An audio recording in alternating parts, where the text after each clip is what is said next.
Nevaeh Crane, remember that name? She was 18 years old, pregnant, and she died in Texas.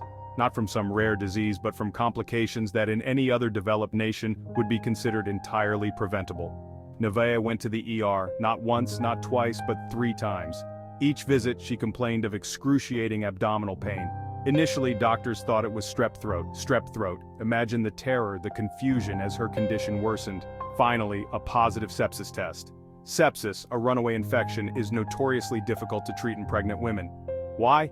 Because doctors in Texas are terrified. Their fear isn't of the sepsis itself, but of the state's draconian abortion laws.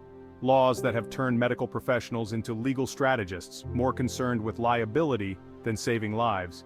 Nevaeh Crane failed by a system more concerned with unborn fetuses than living, breathing women. Candace Fales is not just a grieving mother, she's a woman on a mission. Her daughter, Nevaeh, wanted that baby. Candace, a devout Christian, wanted that baby. They were against abortion.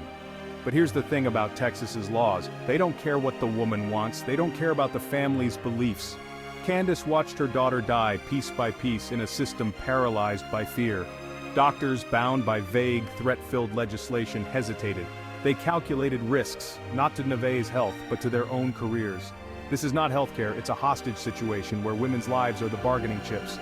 Candace Fales is now a reluctant warrior, thrust into the spotlight by unimaginable loss. Her message is simple. No mother should have to bury their child because politicians play doctor with women's bodies. Texas loves to boast about freedom. Freedom to own guns, freedom from federal interference. Freedom, it seems, for everyone except those who can get pregnant. Because in Texas, the moment a woman conceives, her body becomes a battleground. Her rights? Secondary. Her doctor's judgment? Suspect. This is what happens when lawmakers, often with zero medical training, dictate medical care. It creates what legal experts call a chilling effect.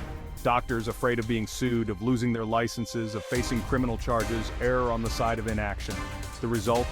Women like Nevaeh Crane become collateral damage in a culture war waged on their bodies. Section 4. Navigating a minefield, EMTALA versus Texas. Now some folks will say, but what about EMTALA? That's the Emergency Medical Treatment and Labor Act, a federal law that's supposed to guarantee emergency care regardless of a patient's ability to pay. Sounds great on paper, right? Except when it collides head-on with the Texas abortion juggernaut. Suddenly doctors are caught between a rock and a hard place. EMTALA says treat, Texas law screams abortion. Even when the medical necessity is crystal clear. What happens? Delays, confusion, and in Nevaeh's case, fatal consequences. Over 100 women in Texas have been denied essential care since 2022. Let that sink in. In one of the wealthiest nations on earth, women are being denied basic medical care because politicians are playing God. Section 5, America Divided, Whose Rights, Whose Lives. Nevaeh Crane's death isn't just a Texas tragedy, it's an American disgrace. Because here's the thing, this isn't just about abortion, this is about control, about wielding power over women's bodies and lives. We have politicians, mostly men, I might add, making decisions that should be between a woman and her doctor. Politicians who wouldn't know an ectopic pregnancy from an elbow are now the self-appointed guardians of women's health. This is madness. It's cruelty disguised as piety, and it's costing women their lives. Section 6, a call to action for Nevaeh and for all. We cannot let Nevaeh Crane's death be in vain. Her story is a wake-up call, a rallying cry. We need to demand better. We need to elect officials who trust women, who trust doctors, who understand that healthcare is not a bargaining chip in some twisted political game. Vote like your rights depend on it, because they do.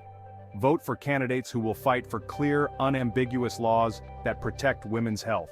Vote for those who understand that healthcare decisions belong in the exam room, not the halls of government. Nevaeh Crane deserved better. Every woman deserves better.